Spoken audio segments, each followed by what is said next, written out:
microphone is on. Awesome. I'm not a tech person. I'm not a tech person. I'm trying to be a tech person, but I'm not. Hi everyone, it's Ailin here. I wanted to cover a few common question and answers about raw foods and detox and healing. Yeah, so I got a few questions from a few people, and these are also questions that are like I'm always asked constantly. You know, people email me about it, people message me about it, they ask me in person. So yeah, how many calories should I eat in a day? Well, you don't really have to focus on calories as much as you do energy. So for example, when I first started on my journey, had to eat quite a few calories because I was coming from a cooked food diet, and I wasn't even coming from a vegan diet. I was coming from like a cooked food pescatarian diet.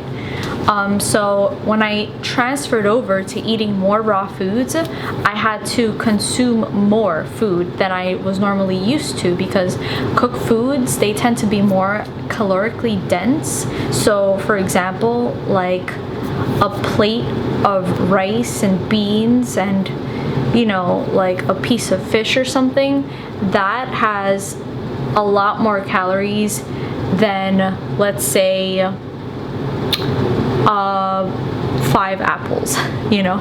So since fruits have so much fiber in them, you may feel like you're full off of like 1 or 2 apples, but in reality you're not, because it's the fiber that kind of like makes you feel stuffed. But then since fruit digests so fast, like half an hour later or an hour later you would feel hungry again. So it may seem like you're eating a lot of fruit in the beginning, but over time, as you detox and cleanse your body with the fruits, like this is what I found for me. So in the beginning of my journey, I would eat like when I woke up in the morning, I would eat an entire half of a watermelon. So that's a lot, you know. And then I would snack throughout the day, either on berries or like I would make banana smoothies. I would eat like oranges, drink orange juice, and you know, I kind of like would snack on anything as long as it was fruits and as long as it was raw. Not too much nuts and seeds though, because those aren't really detoxifying. But yeah, I would consume those things, and then at nighttime I would eat a huge salad. So I was eating a lot, and I was spending a lot too in the beginning, more than I definitely do now. And the reason behind that is because when you eat raw foods, it cleanses your body, and over time you'll find that you need less and less food to feel satisfied, because you've eliminated a lot of the mucus that was lining your intestines, and so you're able to absorb your nutrition more from the foods that you're eating, any foods. So yeah, it's pretty awesome. I never counted calories during my journey, and I did fine. I pretty much just ate when I was hungry.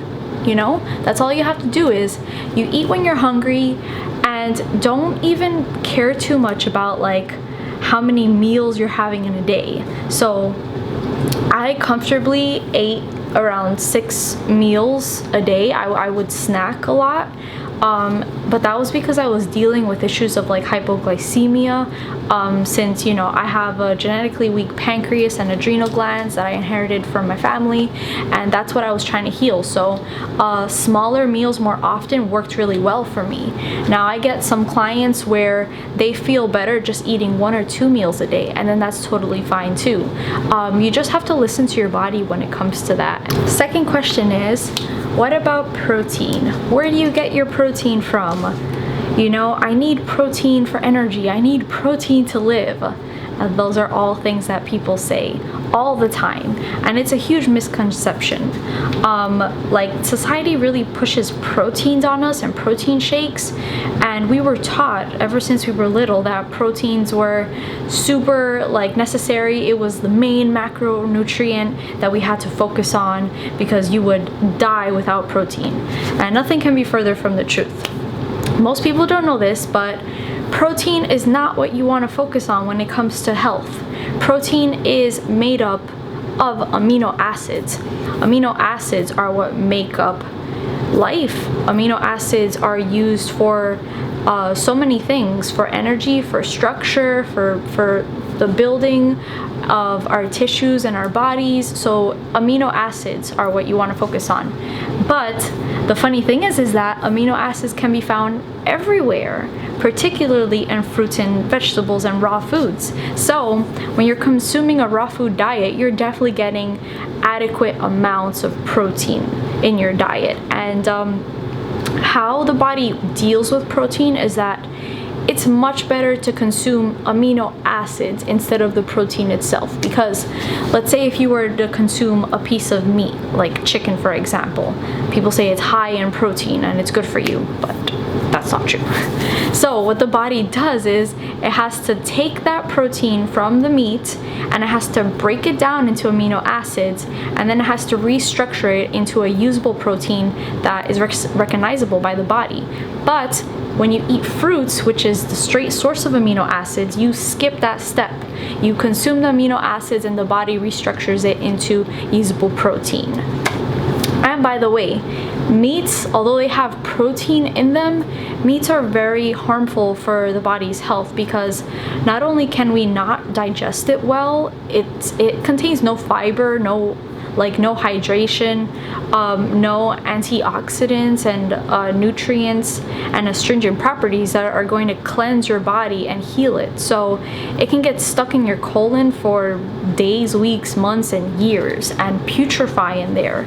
Just like you wouldn't leave a piece of meat on the counter for a day and then eat it and consume it, you wouldn't want meat to be in your body for that long, you know? The sad reality is that everyone's digestive systems, like, they are messed up one way or another, you know? If it's really hard to meet someone with perfect digestion. Like, for example, I have yet to meet someone that has perfect digestion, absorption, utilization of the nutrients, and elimination. It's very rare to find a super healthy GI tract these days. So, you know, people are pumping the proteins and consuming meats. I do not recommend it. No way, Jose. That's no good for you. Meat is super acidic, it's mucus forming, it encourages parasite proliferation in your body. You don't need it, you don't want it. By the way, the recommended amount of protein that one should get, I mean, it's for health, 40 to 60 grams is enough a day, but people are consuming like 200 grams of protein a day, and that's no good for your kidneys. Definitely not good. I would say that the number one contributor of illness would be consuming too many proteins, because illness is definitely caused by having weak kidneys. 100%. I see weak kidneys everywhere. So don't focus on the proteins, focus on carbohydrates from fruits. Another question I get asked a lot is, how do you start with detox? What herbs do you recommend? I get asked that so many times every single day. What herbs do you recommend that I start off with?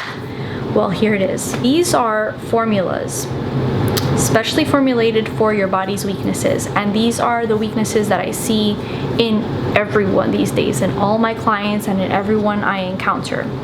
So there's 4 main formulas that you want to focus on when you're detoxing to support your detox, because raw foods and fruits, they aren't enough to deeply cleanse your body if you're trying to heal from something. No matter how big or small, you have a lot of congestion in your body and you're gonna need the help of the herbs. Now, the herbs are 100% natural, and I personally think that they are God-given, God-sent, you know. Without these herbs, I definitely wouldn't have been able to detox as much as I did to heal my body from several chronic illnesses like fibromyalgia, endometriosis, chronic fatigue, chronic constipation, severe depression, anxiety and panic attacks. So these are the ones that I focused on.